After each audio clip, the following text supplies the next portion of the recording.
কাতারের স্মৃতিটা একেবারেই সুখকর ছিল না রেড ডেভিলদের জন্য। কানাডাকে হারিয়ে শুরু করলেও ক্রোয়েশিয়ার মরক্কোর বিপক্ষে জাল না খুঁজে পেয়ে গ্রুপ পর্ব থেকেই বিদায় নিতে হয়েছিল তাদের। সেই সোনালী প্রজন্মের শেষ সুযোগ এবার রুডি গার্সিয়ার হাত ধরে। অবশ্য বাছাই পর্বে 24 পয়েন্টের মধ্যে 18 পয়েন্ট তুলে বেশ দাপটেই টিকিট কেটেছে তারা, যেখানে 29টি গোল করার বিপরীতে হজম করেছে মাত্র 7টি।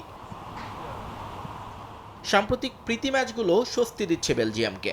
আমেরিকা, ক্রোয়েশিয়া আর তিউনিশিয়াকে হারিয়ে গার্সিয়ার দল নিজেদের শক্তির জানান দিয়েছে ভালোভাবেই। রিয়াল মাদ্রিদ তারকা থিবো কর্তোয়াকে পোস্টের নিচে রেখে রক্ষণ সামলাবেন থিয়েট ও এনগয়। মাঝমাঠে অ্যাস্টন ভিলার তিয়েলেমান্স আর ওনানার জোগলবন্দির সঙ্গে আক্রমণ ভাগে থাকবেন কেভিন ডি ব্রুইনা।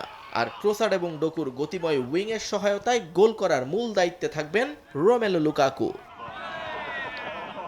অন্যদিকে আফ্রিকার পরাশক্তি মিশর গত 7 বিশ্বকাপ ম্যাচের একটিতেও জয়ের মুখ দেখেনি। 1934, 90 কিংবা 2018 সব আসরেই সঙ্গী হয়েছে পরাজয়। তবে এবার সকল নেতিবাচক ক্ষত ভুলে ঘুরে দাঁড়াতে মরিয়া ফারাওরা।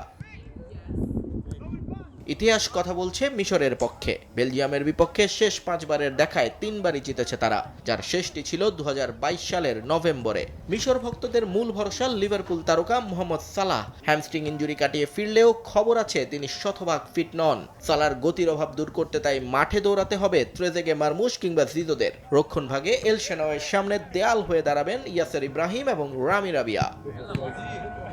নিয়ন মোহাইমিন, সময় সংবাদ।